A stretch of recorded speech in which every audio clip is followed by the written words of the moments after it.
recebendo aqui hoje a coordenadora de saúde mental da Secretaria Municipal da Saúde de Brusque, a Inajá Araújo. Ela que vem conversar conosco a respeito desse tema, que é um tema, pode não parecer, mas é um tema que está muito em alta, discussão sobre a questão da saúde mental. Eu diria que depois da pandemia, não que você não tivesse, antes não houvesse uma preocupação tão grande, mas passou a ficar um pouco maior essa preocupação. Eu mesmo fui afetado por quem não foi afetado por relação à saúde mental em relação à pandemia. Eu tenho para mim como particularmente um dos momentos mais nefastos da minha vida foi aquele período ali da pandemia, os reflexos que isso trouxe para a saúde mental minha e tenho certeza para muitas pessoas por aí. Inajá, bem-vinda à Rádio Cidade, obrigado por ter aceito aí o convite para a gente conversar sobre esse assunto, tudo certo? Tudo certo, Valdomiro, eu que agradeço o convite. Então, a questão da saúde mental, como é que está hoje sendo tratada no âmbito aí do município de Brusque? Que tipo de casos, que tipo de situações que vocês têm mais se deparado, Inajá? Então, como você acabou de relatar, Valdomiro, nós tivemos realmente um antes e um depois da pandemia, né, relacionado à saúde mental. Neste momento, nós estamos numa pós-pandemia Covid e numa pandemia de saúde mental. São estudos que já comprovam que nós estamos ainda numa evolução dos casos de atendimento. O nosso pico está previsto por estudos técnicos entre 2029 e 2030, onde nós vamos chegar no pico dessa pandemia relacionada a transtornos com relação à saúde mental. Então, realmente ele é muito grave. Os sinais e sintomas que a gente está a cada dia pegando nos nossos usuários que vêm à busca de atendimento são sintomas já graves, não são sintomas leves, né? Não é só aquela ansiedade, aquele frio na barriga, coisas que é normal a gente sentir. Todos nós vamos apresentar sintomas e sinais durante toda a nossa vida com relação à nossa saúde mental. Sejam sinais positivos ou sejam sinais negativos. Por exemplo, quando a gente perde uma pessoa, um luto, a gente vai ter a tristeza, a perda. Então, isso são sinais normais de um processo de vida, que é a tua saúde mental que está sendo relacionada. Como sinais de alegria. Por exemplo, quando você inicia um novo namoro, um casamento, onde você sente toda aquela ansiedade, a mão gelada. Isso são sinais de saúde mental positivos. Mas o que a gente está pegando muito, e são os casos que agora estão chegando, são muitos os bipolares, né? Com alterações de transtornos de humor muito severas, pessoas que vão da alegria à tristeza em momentos recorrentes.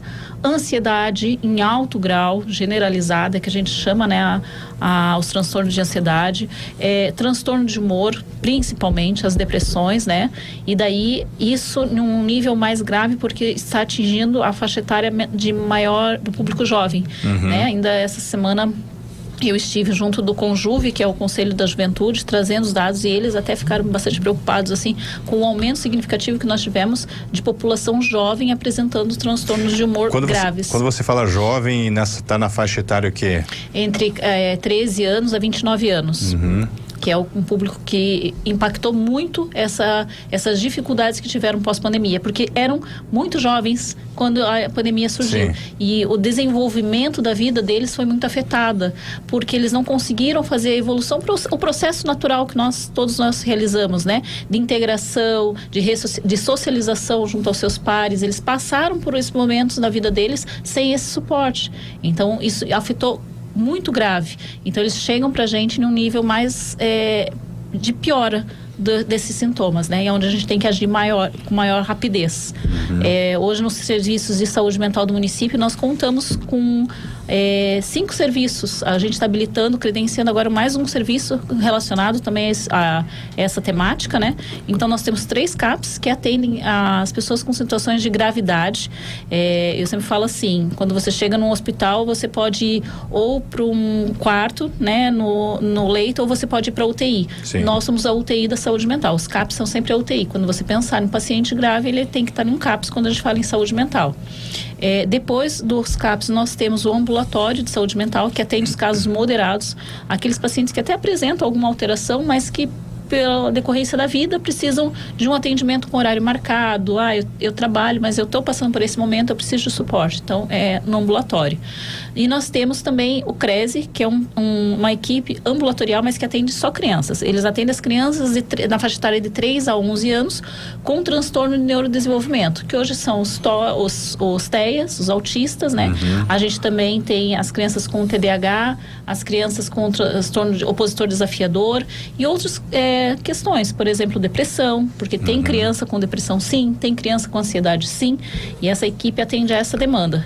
E além desses, agora a gente foi credenciado, né, pelo Ministério da Saúde, está iniciando o processo de atendimento às pessoas em situação de rua, com a equipe do consultório na rua, que atende dentro da atenção primária de saúde a toda a demanda, com também a saúde mental junto com essa equipe. Então, são equipes que a gente tem fornecendo o trabalho de saúde mental no município. E ainda é pouco, porque... vendo pela demanda que se tem, isso, né? A gente ainda tem a parceria com as clínicas escolas das universidades, tanto da Uniaselv como da Unifeb, que atendem os casos leves de psicologia.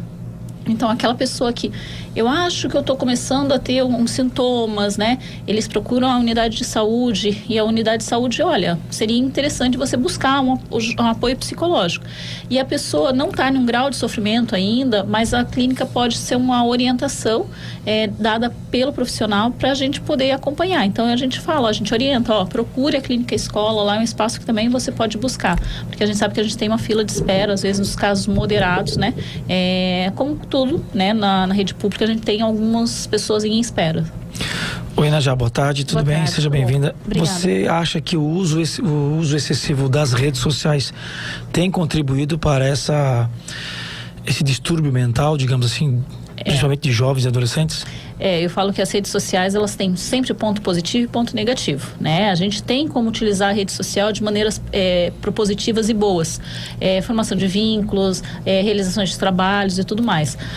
Ela se torna prejuízo a partir do momento, e como todos os outros processos de dependência, e isso também se torna uma dependência, a partir do momento que aquele processo te tira da tua rotina, das atividades do teu dia a dia.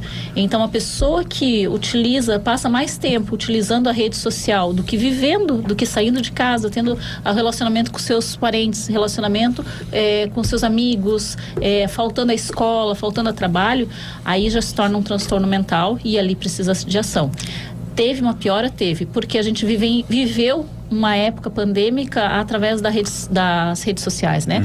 A gente conversava com as pessoas, a gente chamava por ali, a gente via as notícias do mundo por ali e a gente não teve um desmame disso, né? A gente não conseguiu fazer com que as pessoas retornassem às atividades e largassem o celular.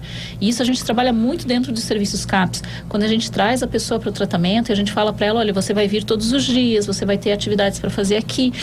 Muitas vezes eles não querem. Por quê? Porque são resistentes, né? São resistentes, muito resistentes. Por quê? Porque é difícil você sair da tua zona de conforto, vamos dizer assim, de uma coisa, mesmo que seja uma coisa que esteja te prejudicando. É muito difícil. Pra gente já sair de uma coisa que seja boa pra gente, se eu te ofertar agora 50 mil e falar, eu te dou 50 mil e você vai ter que sair do teu trabalho. A pessoa fica naquela, será? Mas será que 50 mil vai dar até quando? Será que... É dinheiro, é uma coisa que, vamos dizer assim, seria benéfico, mas te tira da tua zona de conforto. Então as pessoas ficam prejudicadas, ficam, meu Deus, fragilizadas. E a mesma coisa quando a gente fala de transtornos graves de saúde mental. Najá, boa tarde. Boa tarde. Esse preconceito ainda existe bastante pelo paciente, porque ainda não, quem busca é a família da vítima, do paciente. Não, tem esse preconceito de tentar buscar ajuda ainda? Se vê muito dentro aqui de Brusque ainda? Sim, na verdade o estigma da saúde mental, ela ainda infelizmente existe, não só para as pessoas, como para a sociedade em si. As pessoas, eu acho que depois da pandemia teve uma melhora com relação ao quadro da pessoa buscar. Até então a gente não via muito, por exemplo, homens buscando atendimento, porque o homem culturalmente ele foi criado para não sentir dor, não chorar, não demonstrar emoções, não dizer que está ruim. Então, esse é uma cultura que a gente foi criado. E depois da pandemia, a gente viu um aumento significativo de homens procurando serviço. Então, isso a gente identificou que as pessoas buscaram mais atendimento. Só que é um atendimento velado, né? Eu não quero que as pessoas saibam, não seria interessante que as pessoas saibam que eu tomo meu antidepressivo, chega numa empresa para fazer um tratamento, uma consulta, não, uma entrevista de emprego, eu posso dizer que eu estou com um tratamento dermatológico e vou ter uma consulta, mas se eu tenho uma consulta com o psiquiatra, poxa, eu acho que é melhor não falar agora, né? Então a gente tem ainda esse preconceito, mas é uma coisa que a gente tenta a cada dia quebrar mais. Por quê? Como a gente precisa de um cardiologista quando o nosso coração está com problema, a gente vai precisar de um psicólogo, a gente vai precisar de um psiquiatra quando a nossa cabeça não estiver legal. E não é errado, é a coisa mais correta a se fazer, é você cuidando de você e cuidando, porque uma pessoa doente, ela impacta pelo menos em 10 pessoas à sua volta doente, né? E quando a gente fala, às vezes, por exemplo, quando a gente trata da dependência química, né? A dependência, muitas as famílias vêm buscar, porque a pessoa não vem, ela acha que está tudo normal, está tudo certo, é a família que busca mais. Mas quando a gente fala de transtornos de humor, por exemplo, a depressão, normalmente eles vêm. Já, boa tarde. Boa tarde. Falando mais no contexto infantil, sim, de crianças, que geralmente a depressão e a ansiedade se desenvolve nessa época, né? Não também negligenciando a fase da terceira idade adulta, mas voltada à fase da infância. Você, como a coordenadora, certo? Você vendo ali no seu trabalho, quais os casos, o que na maioria dos casos é o estopim para depressão e ansiedade, que são os transtornos mais comuns das crianças, além do TOC, TDAH. Sim. Quais são os estopins? Geralmente dentro de casa, que você vê a negligência dos pais. Quais o estopim, assim, principal que você vê, assim, nos casos que você atende? Sim, nós no Serviço de Saúde Mental, que atendem jovens e crianças, a gente vê esses transtornos muito relacionados a convívios sociais, sejam escolares ou sejam em casa, né? O estopim se torna o relacionamento social. Famílias desestruturadas, né? Pessoas que não têm ou não buscam o tempo para fazer vínculos familiares. Então, assim, você pode ter um filho, mas você tem que ter vínculo com esse filho. E muitas das vezes esses pais trabalham para manter os seus filhos. Não, mas eu trabalho, eu dou o sustento. Mas você conhece teu filho? Você já brincou? Você já sentou com ele para conversar? Você sabe quem são os amigos dele? Você busca isso, né? Então, é necessário isso. Era uma realidade muito comum até a década de 80, as pessoas sentarem na mesa para almoçar, para jantar, todo mundo junto. Isso foi se perdendo com o tempo. Então, essa integração social, ela está muito prejudicada. E nas escolas, a gente vê os bullying, né? A situação de... muitas pessoas falam assim, mas já antigamente se tinha o bullying, mas era normal, as pessoas não passavam por isso, não sofriam por isso. Sofriam, só que não diziam, né? Quantos de nós levou algum apelido maldoso na infância, né? Passou por aquele processo, mas se alguém falar hoje, ainda você se sente aquela sensação assim, poxa, não gosto desse apelido, não quero que falem, né? Então, as crianças hoje, elas conseguem verbalizar, graças à exposição, como eu digo, que a rede social ela tem 2 pontos, eles têm exposição às informações também. Então, como chegam as informações ruins, também chegam as informações boas. Então, ele sabe. E daí, quando a criança fala assim, olha, se você fizer isso, eu posso chamar o conselho tutelar. Isso é informação. Uma criança de 6 anos, 7 anos falando isso para um adulto, sabendo, é porque ela teve informação. Uma criança que fala, olha, ele tocou em mim de uma forma que eu não aceito ou que não é legal, é por causa de informação, porque antes não se tinha isso. Então, é necessário a gente ter mais vínculos com as pessoas. É isso que está faltando hoje, independente da idade, mas a necessidade de integração social. Até para aproveitar esse gancho, e o pessoal mais idoso da terceira idade, que ainda não também é um público que a gente bastante pouco afetado, se fala, né? E tem bastante casos, né? Como é que funcionam essas situações? Esse é um nicho ainda que a gente tem um ponto de interrogação bem grande. Porque a nossa população idosa de Brusque é uma população que pouco busca o atendimento para a parte de saúde mental, mais para a parte clínicas. E eles são muito reservados, até por causa de uma cultura. Eles não conseguem, como eu falei, expor o que eles estão sentindo. A gente vai buscando isso através de muito tempo de vínculo com as unidades de saúde. Então, muito desse trabalho é feito pelas próprias unidades de saúde, que trazem esses idosos para atendimentos mais rotineiros dentro das unidades, que oferecem atividades de grupos, como as academias da saúde, grupos de artesanato, grupos de saúde mental, e fazem esse trabalho protetivo dos idosos. Mas o que a gente observa, quando o idoso tem prejuízo muito grande, que chega a um CAPS, ele chega com uma família também muito adoecida. Isso aí, talvez, a questão dos idosos, porque eles às vezes se sentem um pouco excluídos dessa nova geração. Sim. Porque eu lembro, você estava falando aqui, o Matheus perguntou, eu estava lembrando quando eu era pequeno, que a minha avó fazia um bolo, alguma coisa diferente, e chamava todos os netos, né? E a gente sentava na mesa. Isso era saudável, né? Todo mundo sentava na mesa para comer o bolinho da avó.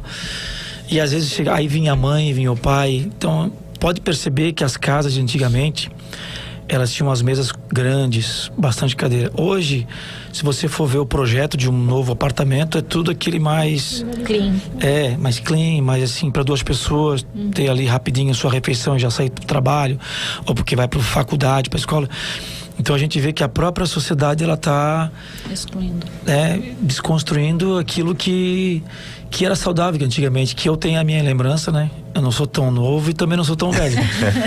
Mas eu lembro disso. Então, talvez essa parte da terceira idade, dos idosos, né, que o França falou aqui, talvez não vendo mais isso, porque a nova geração, ela tá conectada, ela tá lá no sofá, ela come no sofá, às vezes não tem tempo de comer em casa, vai na casa do coleguinha, ele se sente meio excluído, talvez. Sim. E aí eles não querem que... É que muitas vezes a gente não que não exista campanhas para idosos em relação à saúde mental, mas que muitas vezes o que aparece mais na mídia enfim, são destinados ao público jovem. E talvez o público idoso pense que eles não são, que eles não merecem a atenção. E muitas vezes, muitas vezes não, geralmente, né? Por causa da cultura, por anos, desde a infância deles, enfim, né? Eles sofrem, então, querendo ou não, bullying da própria família, né? Porque, isso ali, o que a gente não ouvia? Eu já vi quando eu sofri ansiedade lá no 2013, terceiro ano, né? Não, isso é falta de lavar uma louça. Isso é falta de uma surra. Aquelas frases clássicas. Isso dói tanto porque a gente sabe que não é isso. A gente sabe que não é isso. A gente, assim, quando você mesmo falou de um cardiologista, a gente tá com problema no coração, um problema no rim, a gente vai nos médicos. O cérebro também merece essa atenção, porque só a gente sabe o que a gente pensa no dia a dia, só a gente sabe o que a gente passa. Então, por que não entregar também qualidade de vida ao teu mental? Né? É algo que eu penso, porque muitas vezes trazendo assim do passado a pessoa e vendo da própria sociedade esse bullying, digamos assim, essa contraversão, a pessoa acaba então não procurando essa qualidade de vida por medo que os outros vão pensar: nossa, mas tu tá tomando antidepressivo, tu é doido? Tu tem problema na cabeça? Olha, tem aqui uma manifestação, o pessoal até pede para não dizer o nome. Ela diz o seguinte: meu marido diz que sou doente mental, o médico diz que tenho ansiedade, mas vejo que ele tem algum problema. É complicado, tenho 62 anos e não vivo em rede social. E aí você tem dentro dessa linha que a gente está falando aí, Najá. Isso mesmo. A gente observa muito que as pessoas têm eu não vejo, eu não palpo, porque saúde mental ela não é palpável, como uma pedra no rim, como uma coisa que você vê crescendo, né? E pode, através de um exame, identificar. Então, se eu não vejo, não é verdade, né? Mas a gente respira o ar. Então, ele existe. A saúde mental é a mesma coisa. E hoje, graças a Deus, estão se criando estudos que a gente está comprovando cientificamente, através de ressonâncias de alta capacidade, que o cérebro está trabalhando de forma diferente. Quando uma pessoa está com uma ansiedade, quando a pessoa está com um transtorno de humor. Daqui mais alguns anos, a gente vai ter como comprovar fisicamente para essas pessoas: tá aqui, teu cérebro está doente por causa disso. Então a gente está evoluindo, claro, a medicina, graças a Deus, a cada dia evolui a passos largos, com possibilidades, né, de atender essas pessoas. E o que eu mais coloco para as pessoas: se você tem problema, se você está se sentindo assim, procure ajuda, procure um profissional. É o mais necessário, né? Até para aproveitar, eu sei que tem que fazer uma pergunta aí. Essa questão financeira, principalmente agora com esses jogos de aposta, Tigrinho, tá aparecendo muitas pessoas, porque ainda não, o problema financeiro também acaba afetando a sua parte mental. Tá aparecendo essas pessoas, né, já? Como eu disse que a gente está numa pandemia de saúde mental, né? E o nosso pico vai ser em 2030. Os estudos comprovam que esse pico vai se dar através das bets, dos jogos sociais, né? Olha só. A gente já tem estudos que estão determinando isso. A gente já tem casos, né, aqui no município, de pessoas que estão realmente sofrendo transtornos mentais graves relacionados às bets. A gente já está fazendo capacitação técnica nos nossos profissionais da saúde para atender esse público, porque é novo, né? Mas é uma dependência tanto quanto outras dependências. Então, hoje, por exemplo, quem tem atendimento de saúde mental relacionado a isso, ele é atendido no CAPS-AD, que é o CAPS de álcool e outras drogas, porque a dependência é uma droga, né? É uma parte também importante do tratamento. Então a gente já vivenciou isso no passado, quando acontecia os bingos, né? A gente teve muitas pessoas que foram dependentes dos bingos e a gente pensou que isso tinha encerrado, e agora com as apostas lícitas através dos jogos eletrônicos veio à tona novamente. Deixa eu mandar aqui registrar aqui deixa eu ver quem é. A Andreia Moura tá mandando aqui um boa tarde, um beijo, Inajá linda, saudades, um ótimo dia para vocês. Querida, tá mandando abraço, aqui. Andreia. Deixa eu ver outra mensagem que chegou aqui. O problema dos jovens se chama celular. Está participando aqui o Amarildo. Olha, gente, o tempo é o nosso adversário. Eu acho que nós vamos ter que mudar o formato do programa, porque um assunto como esse, ele vai 1 hora inteira e rende, né? Verdade. E infelizmente a gente acaba tendo pouco tempo para poder debater, e eu até já vou fazer o convite para Inajá num outro momento para a gente voltar a falar sobre isso, porque me preocupou agora, e eu não tinha essa informação de que o pico vai ser 2030. Quer dizer, tudo aquilo que começou, e eu estou falando aqui publicamente, eu sou uma pessoa afetada mentalmente pela pandemia. Em que sentido? Eu desenvolvi uma série de transtornos. Por exemplo, ansiedade. Eu não era uma pessoa ansiosa. E eu fiquei hoje... Eu não tenho foco de concentração hoje. Eu tô fazendo uma coisa agora e eu sempre fui uma pessoa muito focada. E é algo que eu percebi depois da pandemia, isso, viu, Inajá? Hoje eu tô fazendo uma coisa aqui, daqui a pouco eu vou fazer outra. Eu pego o celular, por exemplo, para fazer um negócio, daqui a pouco eu já tô fazendo outro. E isso é um efeito disso. Então me preocupa muito ouvir isso da Inajá, que é uma profissional renomada da saúde, de que nós não chegamos ainda no topo. Isso ainda vai vir, quer dizer, dias piores virão nesse aspecto, né? Sim, infelizmente essa é a realidade. A gente busca dentro da saúde pública hoje trabalhar a prevenção e a promoção de saúde, né? Essa pra gente é a primordial, né? Incentivando as pessoas a buscarem atividades físicas, orientando a buscar profissionais de saúde quando houver necessidade, vínculos sociais, a habilitação de mais espaços públicos onde essas pessoas possam se integradas. Esse é o nosso carro-chefe dentro das questões de saúde pública na área de saúde mental. A gente precisa disso. As pessoas, elas têm que aprender a ter o seu autocuidado, né? Quando a gente fala, eu sempre falo, né? E tem um colega nosso da saúde mental que também fala, o remédio é o último ponto a ser mudado. Sim. Antes nós temos que mudar os nossos hábitos, nós temos que mudar os nossos lugares, nós temos que mudar as pessoas que a gente convive, a gente tem que mudar as nações do nosso dia a dia. E por último, a gente tem o remédio como uma forma de potencializar tudo isso que a gente já fez no passado, né? Então, não adianta, quando você inicia só o remédio, não busca mudança de hábitos, de atividades na tua vida, nada vai pra frente, né? A gente não consegue. E realmente, Valdomiro, tem muita coisa pra gente conversar. O plano de valorização da vida que nós realizamos durante todo esse ano de 2024, que foi habilitado em 2023, que a gente realizou muitas ações, e agora já vem o Janeiro Branco, né? Que é uma das ações de saúde mental que a gente busca. Acabamos o Outubro Rosa, que a gente fez bastante atividades juntos na comunidade com as equipes de saúde mental. Esse assunto é tão sério que para você fazer a carteira nacional de habilitação a partir de agora e renovar, na verdade, vai ser aprovado pela Câmara ainda, né? Tem que ser aprovado pelo Legislativo. Vai ser feito um teste psicológico. A pessoa tem que passar por um teste psicológico. Vai ser mudado o Código de Trânsito, né, brasileiro, para que esse exame seja obrigatório. O exame psicológico para você ter o direito de tirar a carteira nacional de habilitação e até renovar. para que você não pegue o carro e saia Fazendo besteira com por aí, besteira, né? com um transtorno mental, né? É que eu acho que é o mais correto, né? Para você retirar o porte de arma, você tem que ter. E o carro também, ele se torna uma Não arma deixa a de ser partir uma do arma, momento, né? Porque não precisava antes, mas agora vai precisar. Walter, se Não, me já. permite só uma última. Rapidinho então, Matheus. Quem precisar hoje da ajuda paciente ou familiares, como é que faz aqui em Brusque? Isso, assim, ó, a gente sempre orienta, busque primeiro a unidade de saúde para conversar com o médico ou a enfermeira da unidade para ele identificar o teu caso. Se o teu caso tem uma gravidade ou se o teu caso é um caso leve que ele vai dar o manejo dentro da própria unidade ou se ele vai precisar encaminhar. Se ele precisar encaminhar, ele vai te fazer o encaminhamento para o CAPS e a gente vai acolher. O CAPS, ele é porta aberta. Mas se você vê muito sofrimento, está num nível muito grave, você já identifica isso, você pode procurar o CAPS também, que ele é porta aberta. O CAPS AD, que é a parte de transtornos relacionados a álcool e outras drogas, a família também pode procurar o CAPS a qualquer momento, a gente tem a porta de entrada lá.